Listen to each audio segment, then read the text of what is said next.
Hello students, एक बार फिर से आपका लक्ष्य 24 में स्वागत है और मैं राज सर आपका इस प्लेटफॉर्म पर स्वागत करता हूं। चलिए, आज का हमारा जो टॉपिक है वो है पाइप और टंकी। और पाइप और टंकी पर हमने एक दिन और बात किया था जिसमें हमने बेसिक बात समझ लिया था, और आज ये हमारा दूसरा क्लास है। तो इस दूसरे क्लास में भी हम कुछ बेसिक बातें ही समझेंगे जो कि इसके पहले हमने वर्क एंड टाइम में इसको डिस्कस कर लिया है। इधर बीच हमारा थोड़ा सा वीडियो जो है लाइव नहीं हो पा रहा है, जिसका वजह है कि इस समय थोड़ा सा मौसम ख़राब है और नेटवर्क सही ढंग से काम नहीं कर रहा है। तो इसके वजह से मुझे वीडियो रिकॉर्ड करके डालना पड़ रहा है। तो मैं वीडियो अकेले में रिकॉर्ड कर रहा हूँ, हमारे साथ क्लास जुड़ा नहीं है, तो थोड़ा सा अटपटा सा लगता है। चलिए, कोई बात नहीं, पढ़ाना तो है ही, और आपको मैंने वादा किया है कि आपका मैं हर एक चीज़ ढंग से पढ़ा करके पूरा करूँगा। तो उसी वादा को पूरा कर रहा हूँ अभी, और जब तक मौसम ख़राब है तब तक आपको रिकॉर्डेड वीडियो ही मिलेगा। जैसे ही मौसम सही होता है फिर से हम ऑनलाइन होना शुरू कर लेंगे, और हम ऑनलाइन सुबह के टाइम में होंगे। चलिए, आज का जो विषय है वो डिस्कस करते हैं। पाइप और टंकी में हमको एक बात करना है कि भैया, अगर मान लीजिए कोई टंकी है और इस टंकी में एक नल लगा हुआ है, ठीक। इस नल की अगर हमको क्षमता मालूम हो, क्या मालूम हो? क्षमता मतलब इफिशियंसी, क्षमता।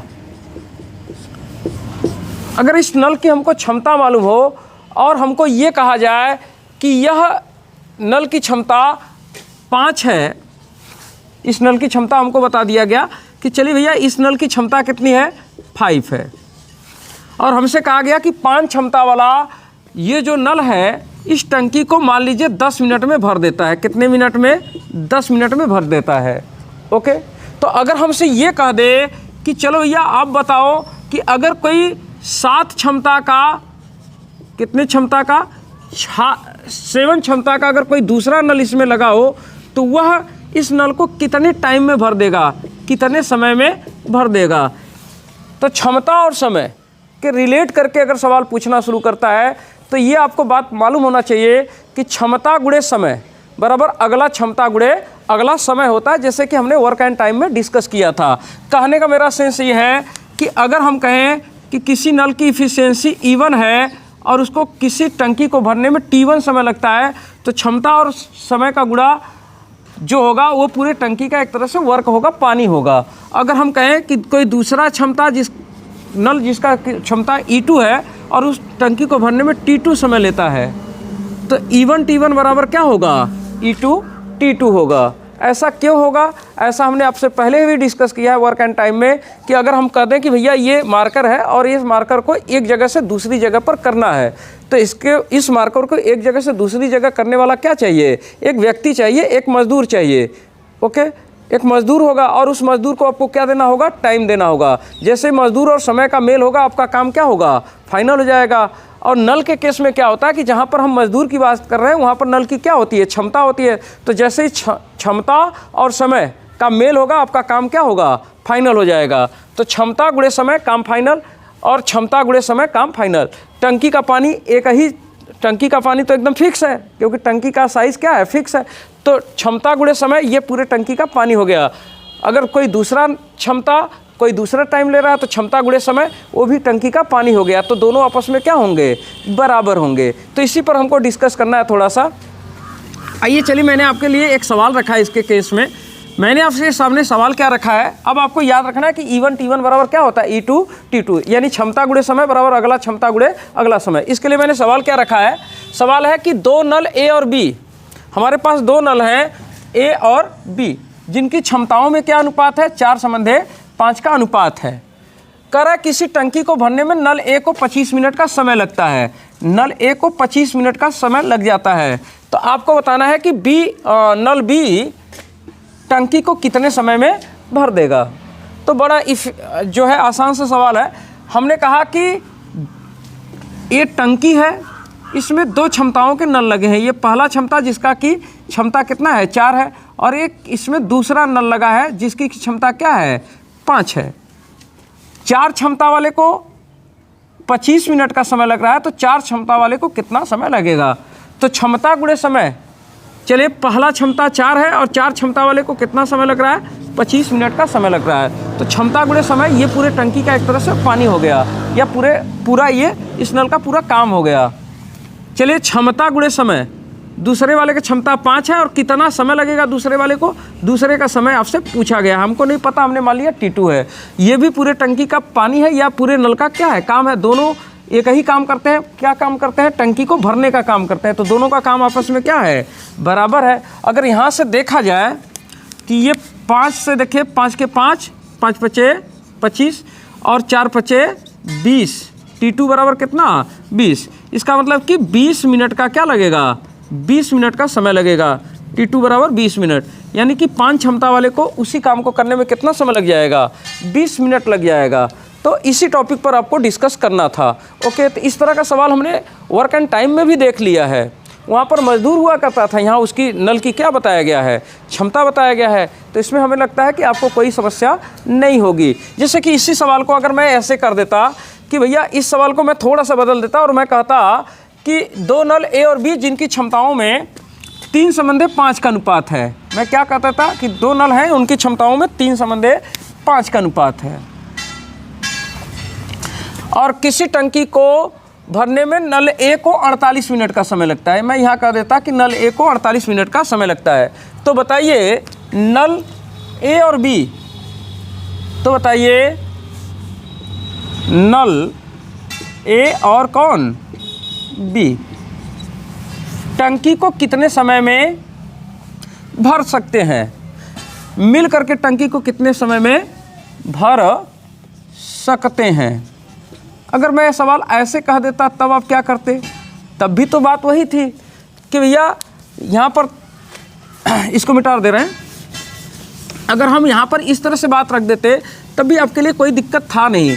इसके लिए आप क्या करते, आप कहते कि सर A और B जिनकी क्षमताओं में 3:5 का अनुपात है, किसी टंकी को भरने में A को 48 मिनट का समय लगता है। यहाँ देखिए ये A की क्षमता है और ये किसकी क्षमता है, B की क्षमता है। तो 3 क्षमता वाले को समय कितना लग रहा है, 48 मिनट का समय लग रहा है। तो क्षमता गुणे समय, काम क्या हो गया, फाइनल हो गया। कौन सा काम फाइनल हो गया, टंकी में पूरा पानी भरने का काम क्या हो गया, फाइनल हो गया। फिर कह रहा है तो बताइए नल A और B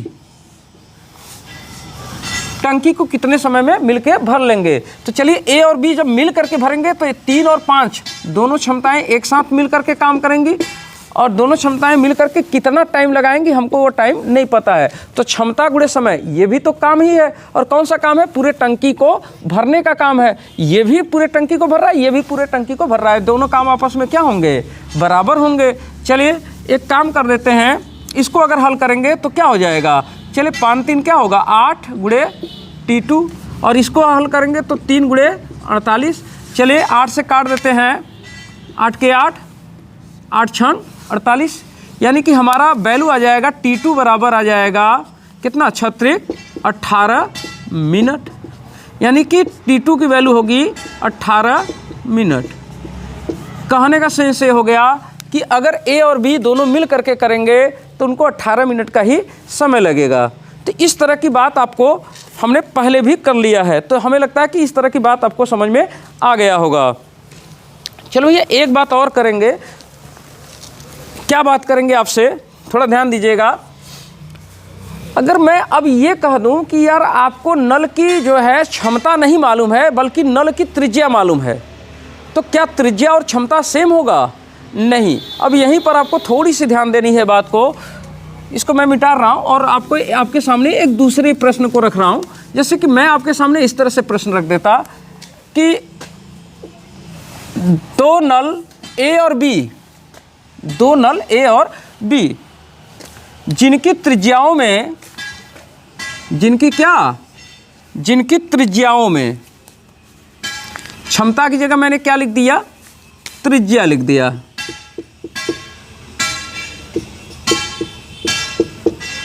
जिनकी त्रिज्याओं में 4:5 का अनुपात है, किसी टंकी को भरने में इनके द्वारा लिए गए, किसी टंकी को भरने में, यहीं पर सवाल बदल दे,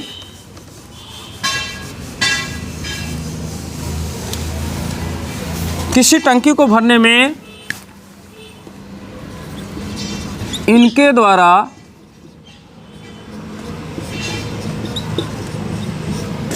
लिए गए समय का, इनके द्वारा लिए गए समय का अनुपात क्या होगा। अगर मैं सवाल आपके सामने इस तरह से रख देता तब आप क्या करते। चलो या इस तरह से सवाल अगर आपके सामने रखता हूं तो थोड़ी सी एक बात ध्यान दीजिए। दो नल ए और बी जिनकी त्रिज्याएं आपको मालूम है 4:5 के अनुपात में है, करा कि किसी टंकी को भरने में इनके द्वारा लिए गए समय का अनुपात क्या होगा। आपसे समय का अनुपात पूछ रहा है जबकि आपको त्रिज्याओं का अनुपात दिया है। तो देखिए नल के केस में जैसे हमारे पास मान लीजिए दो नल हैं, एक नल ये है और ये एक नल मान लीजिए हमारे पास ये है, ठीक। दो नल मेरे पास हैं। देखिए नल का मुंह जो है वो क्या होता है, सर्किल होता है, गोल होता है ना, वृत्त होता है। और ये नल जो है इसका भी मुख क्या है, इसका जो मुंह है वो क्या है, एक वृत्त है। और वृत्त की ये क्या है, त्रिज्या है। और इसका भी मुंह एक वृत्त है और वृत्त की ये क्या है, त्रिज्या है। दो नल है मेरे पास, मान लीजिए इसकी त्रिज्या R1 है और इसकी त्रिज्या क्या है, R2 है, ठीक। तो इनकी जो त्रिज्याएं दिया है, तो अगर त्रिज्या दिया है तो क्षमता क्या होगा। तो देखिए मुंह का जो क्षेत्रफल है, जिस नल का मुंह जितना ज़्यादा क्षेत्रफल का होगा उससे उतना ज़्यादा पानी गिरेगा, यानी उसका क्षमता उतना ही ज़्यादा होता है। तो नल के केस में नल का जो क्षेत्रफल होता है, नल का क्षेत्रफल ही उसकी क्या होती है, क्षमता होती है। और यहाँ पर नल के केस में नल का क्षेत्रफल क्या होगा, नल का क्षेत्रफल एक वृत्त होगा, तो वृत्त का क्षेत्रफल होता है πr², यानी क्षमता कहो या आप कहो πr², बात एक ही है। अगर इस नल के बारे में बात करें तो अगर इसकी इफिशियंसी E1 माने और इसकी त्रिज्या R1 माने तो πr1² बराबर E1। इसी तरह से अगर इसकी इफिशियंसी E2 माने तो E2 बराबर जो क्षमता होगा वही क्षमता क्या होगा, उसके मुंह का क्षेत्रफल होगा, क्षेत्रफल होगा πr², यानी R का मतलब R2 इसको मार रहे हैं तो R2²। ओके, अब हम जानते हैं, क्या जानते हैं, ये जानते हैं कि E1 T1 बराबर क्या होता है, E2 T2 होता है। ये तो होता है। E जो है, अगर E डायरेक्ट E नहीं दिया है तो हम नल का क्या रख सकते हैं, क्षेत्रफल रख सकते हैं। नल का क्षेत्रफल मतलब नल के मुंह का क्षेत्रफल, नल के मुंह का क्षेत्रफल क्या होता है, πr²। तो इसकी पहले वाले नल की त्रिज्या R1 मान लिया तो πr1² T1। चलिए इसकी जगह पर दूसरे नल का इफिशियंसी E2 क्या रखेंगे, πr2² इंटू क्या, T2। यहाँ से थोड़ी सी ध्यान दीजिएगा, पाई क्या होगा, कैंसिल हो जाएगा, यानी कि R1² T1 बराबर क्या होगा, R2² T2। अब यहाँ से सवाल हमारा हैंडल हो जाएगा। चलिए ध्यान देते हैं, पहली त्रिज्या क्या है, 4, तो 4 का स्क्वायर T1 बराबर दूसरे वाले का त्रिज्या क्या है, 5, तो 5 का स्क्वायर T2। चलिए T1 बटे क्या पूछा है, T1 बटे T2 दोनों के समयों का अनुपात पूछा है। तो इधर तो 5 का स्क्वायर कर देंगे तो कितना हो जाएगा, 25, और इस 4 का स्क्वायर होगा तो इधर आएगा तो क्या होगा, 4 चौक के 16, यानी कि जो समय का अनुपात होगा 25 संबंध क्या होगा, 16 होगा। और यही मेरा क्या हो जाएगा, आंसर हो जाएगा। तो ये तो बात आपको समझ में आ गई होगी। बस आपको ये एक चीज़ ध्यान रखना है। देखिए अब आपको अगर नहीं भी समझ में आया तो एक बात बस ध्यान रखना कि अगर त्रिज्या दिया हो तो त्रिज्या का वर्ग ही क्या होता है, जहां आप क्षेत्र इफिशियंसी रख रहे थे वहां क्या रख रहे हैं, त्रिज्या का वर्ग, यानी कि त्रिज्या का वर्ग ही क्या होता है, क्षमता होता है। इस बात को आप नोट करके कहीं लिख लीजिए कि त्रिज्या का वर्ग बराबर क्या, क्षमता। तो अगर नल की क्षमता दिया है तब तो ठीक है, क्षमता गुणे समय होगा। अगर क्षमता नहीं दिया है, अगर नल की त्रिज्या दिया है तो त्रिज्या का वर्ग ही क्या कहलाता है, क्षमता कहलाता है। त्रिज्या का वर्ग ही कर देंगे तो वही क्या होगा, क्षमता। क्यों, क्योंकि पाई तो क्या होगा, आपस में पाई से क्या होगा, कैंसिल हो जाएगा। जब इस इक्वेशन में रखेंगे आप तो पाई क्या होगा, कैंसिल हो जाएगा। यानी जहाँ इफिशियंसी रखते थे, क्षमता रखते थे, वहाँ पर क्षमता की जगह क्या होगा, नल के त्रिज्या का स्क्वायर रखेंगे। यानी त्रिज्या का स्क्वायर ही क्या होता है, क्षमता होता है नल के केस में। तो ये बात आपको थोड़ी सी ध्यान रखनी है, ये बात ध्यान रखेंगे तो आपका काम आसान होगा। अब देखिए, जैसे कि एक सवाल मैं आपके सामने और रखूं, ये मिटा दे रहा हूं। जैसे एक सवाल मैं आपके सामने और रख रहा हूं। अच्छा, अगर हमारे साथ आप पहली बार जुड़ रहे हैं तो थोड़ी सी हो सकता है समस्या हो, तो आप पीछे के वीडियो ज़रूर देखिए।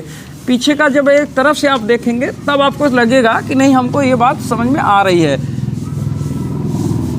क्योंकि ये सब बातें पीछे हो भी गया है। बस इसमें हमने एक नई बात यही देखा कि त्रिज्या का वर्ग, नल की अगर मुंह का त्रिज्या दिया है, क्योंकि नल का मुंह तो वृत्त होता है, तो वृत्त का अगर त्रिज्या दिया है तो त्रिज्या का वर्ग ही क्या होता है, त्रिज्या का वर्ग ही क्षमता होता है। इतना ध्यान रखना आपको, ठीक है। एक सवाल और आपके सामने रख रहा हूँ। क्वेश्चन है, 3 नल ABC, 3 नल ABC जिनकी त्रिज्याओं में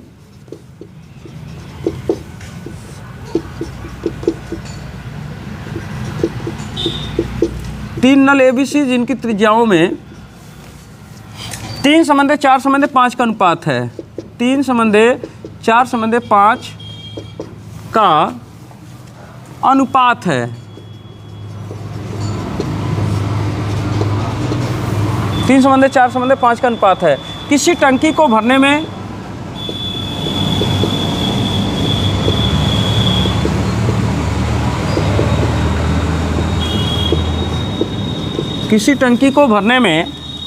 इनके द्वारा लिए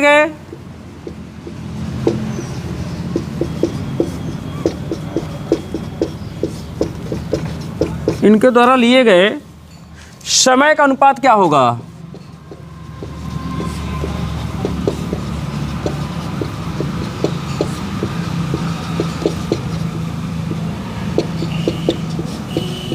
चलिए, ये कभी कभी इस तरह से सवाल आपसे पूछ लेता है। तो इस तरह के अगर सवाल आपसे हो जाए कि 3 नल ABC जिनकी त्रिज्याओं में अनुपात बता दिया गया कि 3, 4 और 5 का अनुपात है, किसी टंकी को भरने में इनके द्वारा लिए गए समय का उनको अनुपात बताना है, तो हम तो एक ही चीज़ जानते हैं कि क्षमता गुणे समय, काम क्या होगा, फाइनल हो जाएगा।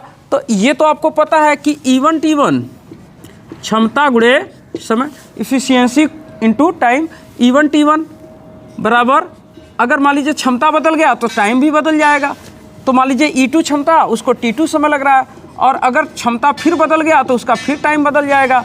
E3 क्षमता T3 टाइम ले रहा है, लेकिन सब क्या है, सब एक ही काम है। किसी 3 नल ABC जिनकी त्रिज्या में इतने का अनुपात है, किसी टंकी को भरने में इनके द्वारा लिए गए समय का ही अनुपात बताना है। यानी तीनों नल क्या करते हैं, तीनों नल टंकी को भरने का ही काम करते हैं। तो तीनों का काम तो एक ही है कि टंकी का पूरा पानी क्या कर दे, भर दे। तो ये भी पूरा काम है, ये भी वही काम है, वो भी, तो तीनों काम आपस में क्या होंगे, बराबर होंगे। तो E1 T1 बराबर E2 T2 बराबर E3 T3। लेकिन इस बार क्षमता नहीं दिया है, बल्कि इस बार क्या दिया है, त्रिज्याएँ दिया है। तो हम जानते हैं कि त्रिज्या का वर्ग ही क्या होता है, क्षमता होता है। आप जानते हैं कि R का स्क्वायर ही क्या होता है, E होता है। त्रिज्या का वर्ग ही क्या होता है, क्षमता होता है। तो जहाँ E लिखा है वहाँ त्रिज्या का वर्ग भी लिख सकते हैं। तो पहले वाले का त्रिज्या क्या है, 3, यानी 3 का वर्ग इंटू T1 बराबर, दूसरी का क्या है 4, तो 4 का वर्ग T2, और तीसरे का क्या है 5, तो 5 का वर्ग T3। चलिए इसको थोड़ा सा हल कर देंगे तो 3 त्रिके 9 T1 बराबर 4 चौके 16 T2 बराबर 5 पचे 25 T3। ये हो गया। आपसे पूछा गया क्या है, T1 अनुपात T2 अनुपात T3 क्या होगा। मैंने आपको इसके पहले भी अनुपात वाले चैप्टर में बताया है कि इस तरह की अगर बात हो कि 9 T1 बराबर 16 T2 बराबर 25 T3 और T1 अनुपात T2 अनुपात T3 पूछ रहा है, तो इसके लिए करना क्या है, पहले वाले को आपको ढकना है और जो जो दिखाई दे रहे हैं अंक उनका आपस में क्या करना है, गुणा करना है। तो चलिए 25 8 200 होता है, तो यानी 25 16 क्या होगा 400 होगा, इनका आपस में गुणा। फिर अनुपात, अब क्या करना है, दूसरे वाले को ढकना है। दूसरे वाले को जब आप ढकेंगे तो आपको क्या दिखाई देगा, 16 और 9, तो 25 × 200, 25 9 क्या होगा, 225। अब इसके बाद लास्ट वाले को ढकना है, लास्ट वाले ढकेंगे तो 16 9 144। ठीक है, तो अब इस तरह से आपने देखा कि T1 संबंधित T2 संबंधित T3 में जो अनुपात बन रहा है वो क्या बन रहा है, 400 संबंधित 225 संबंधित 144, और यही मेरा क्या हो जाएगा, आंसर हो जाएगा। अब कहेंगे सर इसको हम ढक करके इसे बनाते क्यों हैं, तो एक्चुअल में देखिए ना, इसके पीछे का रीज़न अभी आप अच्छे समझ लीजिए, क्या ऐसा क्यों कर रहे हैं। ऐसे मैंने आपको अनुपात वाले चैप्टर में इसको बताया है, जैसे कि आपने कहा ना कि 9T1 ही 16 T2 के बराबर है, और 16 T2 किसके बराबर है, 25 T3 के बराबर। सब किसी न किसी चीज़ के बराबर, हमने मान लिया सब किसके बराबर है, K के बराबर है। तो यहाँ से 9T1 बराबर अगर आप K कहते हैं तो इस लिहाज से T1 की वैल्यू क्या मिलेगा, K/9। इसी तरह से 16 T2 की वैल्यू अगर आप K कहते हैं, 16 T2 भी K के बराबर है, तो इस लिहाज से T2 की वैल्यू आप क्या देखेंगे, K/16। इसी तरह से अगर 25 T3 की वैल्यू अगर आप K कहते हैं तो इस लिहाज से T3 की वैल्यू क्या होगी, K/25। अब आपको निकालना क्या है, आपको यही तो निकालना था कि T1 अनुपात T2 अनुपात T3 का वैल्यू क्या होगा। तो T1 की जगह मैं क्या लिख सकता था, K/9। T2 की जगह मैं क्या लिख सकता था, K/16। और T3 की जगह मैं कितना लिख सकता था, K/25। यही अनुपात हो जाएगा। अनुपात में जो हर जगह होता है वो क्या होता है, कॉमन हो जाता है। फिर आप क्या करेंगे, आप ले लेंगे एलसीएम। अगर यहाँ दिख रहा है तो मैं यहीं पर ले लूँ एलसीएम, 9 × 16 × 25। देख ले एक बार आ रहा है कि नहीं, आ तो रहा लिखा हुआ। तो चलिए अब 16 का अगर हम भाग देंगे तो 9 का भाग देंगे तो 9 क्या होगा, कट जाएगा। और यहाँ पर 16 और 25 बचेगा, तो 16 और 25 का आपस में क्या करेंगे, गुणा। तो यही 9 को आप ढक रहे हैं, 16 और 25 का क्या कर रहे थे, गुणा कर रहे थे। तो 16 25 का गुणा कितना, 400 अनुपात। अब 16 का भाग देंगे तो 16 कट जाएगा। अब 9 और 25 का गुणा, अब यही आप कर रहे थे, 16 का ढोक रहे थे, 9 और 25 का गुणा कर रहे थे। अब इसके बाद 9 और 25 का गुणा कितना, 225।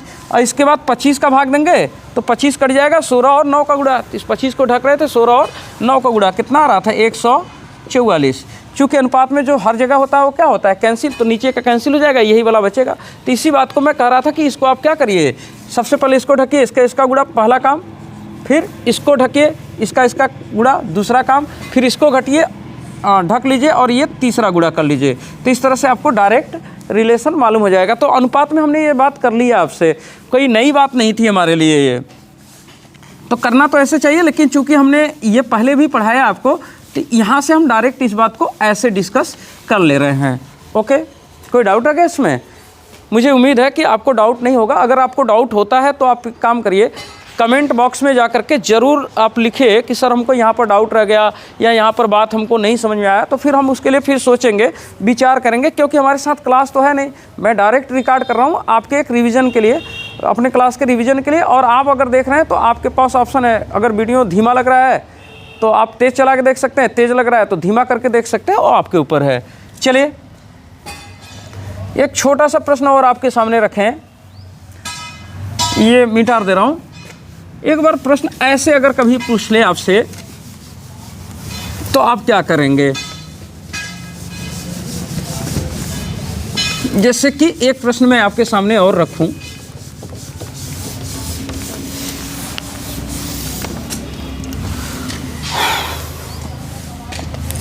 दो नल ए और बी, दो नल ए और बी, दो नल ए और बी जिनकी त्रिज्याओं में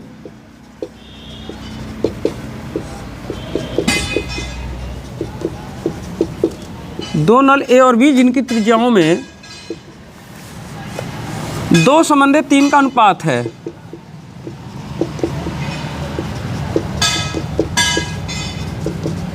दो 2:3 का अनुपात है। किसी टंकी को भरने में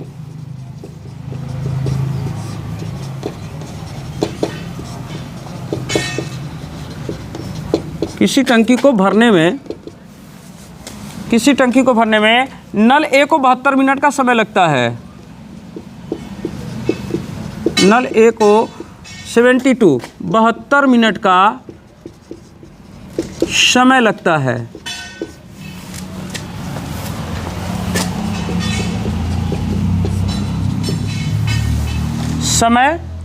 है। तो बताइए ए और बी दोनों मिलकर, ए और बी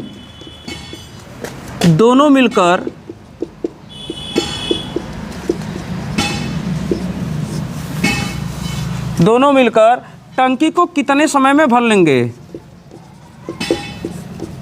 टंकी को कितने समय में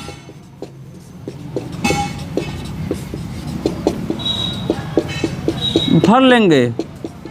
इस तरह से मैंने आपके सामने बात रख दिया। तो अब देखिए, मैंने कहा कि दो नल जिनकी त्रिज्याओं में 2:3 का अनुपात है, क्षमताओं में थोड़ी ना अनुपात है, त्रिज्याओं में अनुपात इतना है। तो अगर आपको त्रिज्याओं का अनुपात मालूम है कि नल की त्रिज्याएं जो है, जो रेडियस है, त्रिज्या है,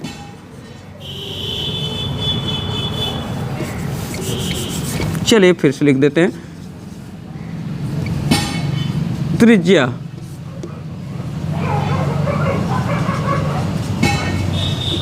त्रिज्याओं का अनुपात। अगर नल की त्रिज्याओं का अनुपात क्या दिया है? त्रिज्याओं का अनुपात 2:3 दिया है। तो हम जानते हैं कि नल की अगर त्रिज्याओं का अनुपात इतना है तो क्षमता का अनुपात क्या होगा? क्षमता का त्रिज्या का वर्ग ही क्या होता है? क्षमता।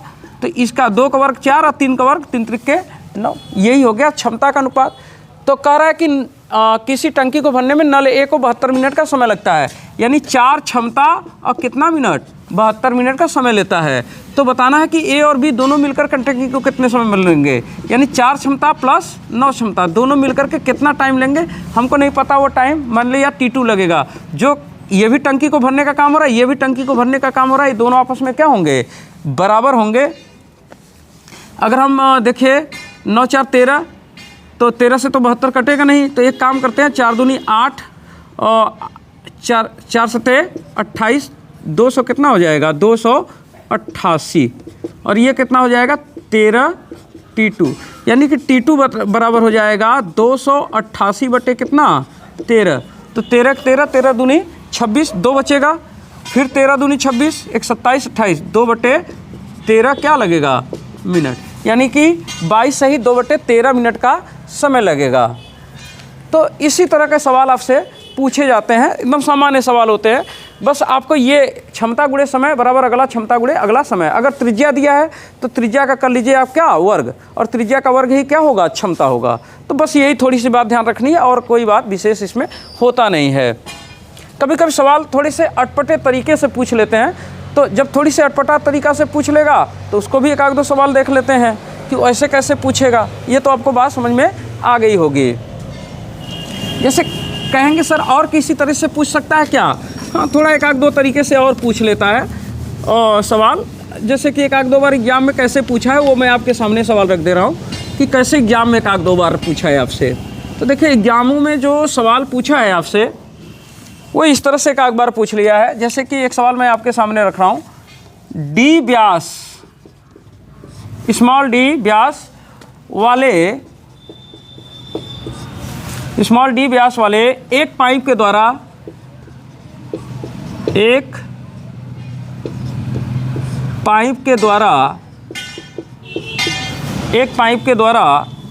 पानी की टंकी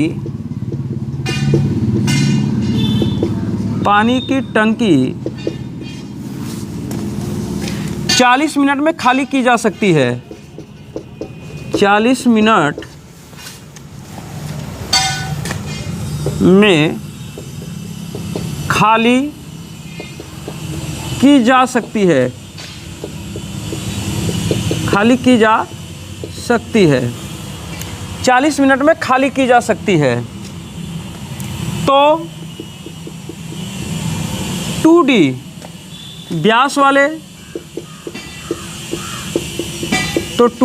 वाले पाइप को 2D व्यास वाले पाइप को उसे खाली करने में, उसे खाली करने में कितना समय लगेगा?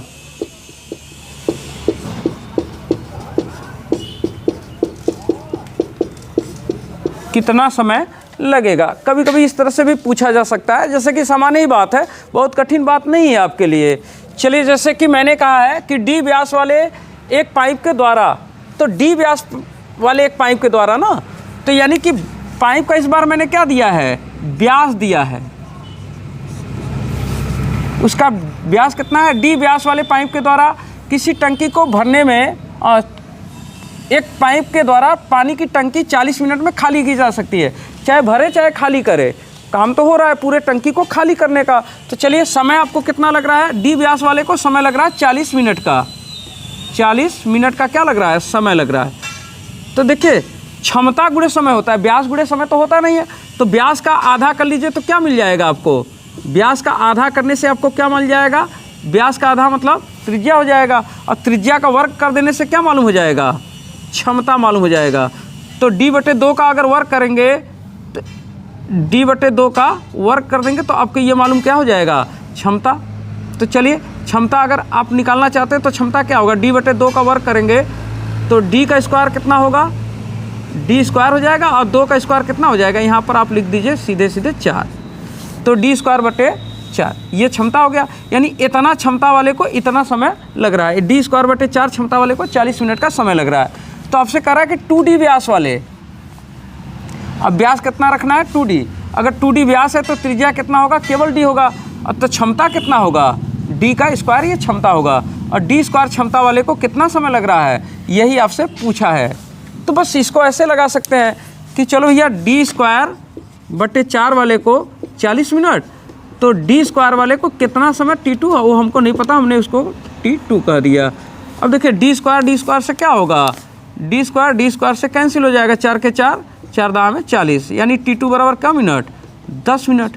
तो 10 मिनट का समय लगेगा। तो कभी कभी इस तरह से बात कहा देता है कि त्रिज्या नहीं देगा, डायरेक्ट व्यास दे देगा। तो कह रहा है कि डी व्यास वाले को 40 मिनट लग रहा है। डी व्यास है ना, तो व्यास का आधा करिए त्रिज्या, और त्रिज्या का वर्ग कर दीजिए क्या? क्षमता। तो क्षमता गुणे समय, इतना क्षमता को इतना समय। तो यहाँ 2D व्यास कह रहा है, तो 2D के आधा D, और D का वर्ग क्या? d स्क्वायर, यही क्षमता। तो d स्क्वायर क्षमता कितना समय? बस यहाँ से सवाल क्या हो गया? हैंडल हो गया। तो इस तरह से कभी कभी इस तरह से भी पूछ लेता है कि आपको व्यास दे देगा, तो कोई दिक्कत नहीं, व्यास दे देगा तो व्यास का आधा करिए त्रिज्या, और त्रिज्या का वर्ग करिए क्या? क्षमता। इस तरह से मालूम हो जाएगा। जैसे एक सवाल ऐसे भी कभी कभी पूछ लेता है, इसको मैं मिटा रहा हूँ। आपके सामने एक सवाल ऐसे भी रखा जा सकता है, जैसे कि सवाल मैं आपके सामने रख दे रहा हूँ, छोटा सा ही सवाल है, बहुत कठिन सवाल नहीं है। इसको भी थोड़ा सा बच्चे को होता है कि ये कैसे आ गया। जैसे मैं कहूँ कि पाइपों की त्रिज्या के वर्ग के अनुसार, पाइपों की त्रिज्या के वर्ग के अनुसार, पाइपों की त्रिज्या के वर्ग के अनुसार पाइपों में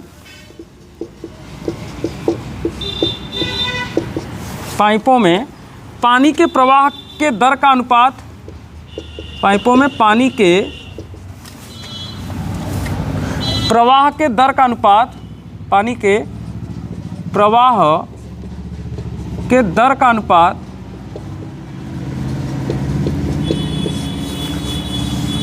प्रतिलोमित बदलता है, प्रतिलोमित बदलता है। फिर कहा 2 सेमी व 4 सेमी व्यास वाले, 2 सेमी व 4 सेमी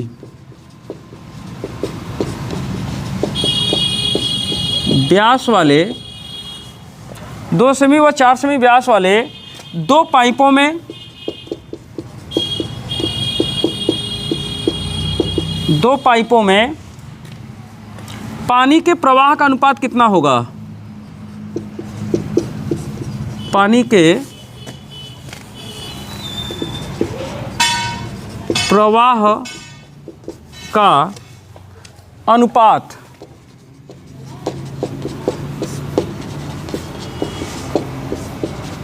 कितना होगा। ये इस तरह से सवाल अभी कभी कभी आपके सामने आ सकता है। तो ये भी सवाल आसान ही है, बहुत कठिन नहीं है। मैंने क्या कहा आपसे, मैंने यही तो कहा कि पाइपों की त्रिज्या के वर्ग के अनुसार, पाइपों की त्रिज्या के वर्ग के अनुसार मतलब पाइप का जो त्रिज्या है उस त्रिज्या का क्या कर लीजिए, वर्ग कर लीजिए। तो त्रिज्या का वर्ग ही क्या होता है, क्षमता होता है। यानी पाइपों की क्षमता के अनुसार, पाइपों की त्रिज्या के वर्ग के अनुसार मतलब पाइपों की त्रिज्या का वर्ग ही क्या होता है, क्षमता। तो त्रिज्या का वर्ग ही क्षमता होता है। इसका मतलब सवाल में आपके क्या कह रहा है कि क्षमता के अनुसार, पाइपों की क्षमता के अनुसार पाइपों में पानी के प्रवाह के दर का अनुपात प्रतिलोमित क्या होता है, बदलता है। पानी के जो प्रवाह का दर है, जो पानी जिस रेशियो से बह रहा है वो आपस में क्या होता है, प्रतिलोमित हो जाता है, उल्टा हो जाता है, बदल जाता है, प्रतिलोमित बदलता है। तो 2 सेमी और 4 सेमी व्यास वाले 2 पाइपों में पानी के प्रवाह का अनुपात कितना होगा। तो देखिए हमारे पास 2 पाइप है, एक का व्यास कितना है, व्यास पहले वाले का व्यास और दूसरे वाले का व्यास। पहले वाले का व्यास 2 है, दूसरे वाले का व्यास कितना है, 4। तो हम जानते हैं कि व्यास का आधा कर दिया जाए तो क्या मालूम होगा, त्रिज्या। तो 2 का आधा 1 और 4 का आधा कितना, 2। और हम जानते हैं कि त्रिज्या का वर्ग ही क्या होता है, क्षमता। तो क्षमता कितना होगा, 1 का स्क्वायर 1 और 2 का स्क्वायर कितना, 4। यही क्षमता है। तो आपसे क्या कहा कि प्रवाह के दर का अनुपात, जो भाई जिस रेशियो में क्षमता होगा उसी रेशियो में पानी बह रहा होगा। तो कह रहा है कि पानी के प्रवाह के दर का अनुपात प्रतिलोमित बदलता है। अनुपातवा क्या करना है आपको, प्रतिलोमित करना है। प्रतिलोमित मतलब उल्टा कर देना है। तो प्रतिलोम करने का मतलब कि पहले ये अनुपात कितना था, 1/4 मतलब 1/4 था। और प्रतिलोमित करने का मतलब प्रतिलोमित बदलना। चलिए प्रतिलोमित बदल दीजिए। तो प्रतिलोमित मतलब उल्टा करना, 4/1। तो ये अनुपात कितना होगा, 4/1 का हो जाएगा। तो आंसर क्या हो जाएगा, 4/1 हो जाएगा। कभी कभी हम गलती से 1/4 ही आंसर कर देते हैं, तो ये हमारा क्या होता है, गलत हो जाता है।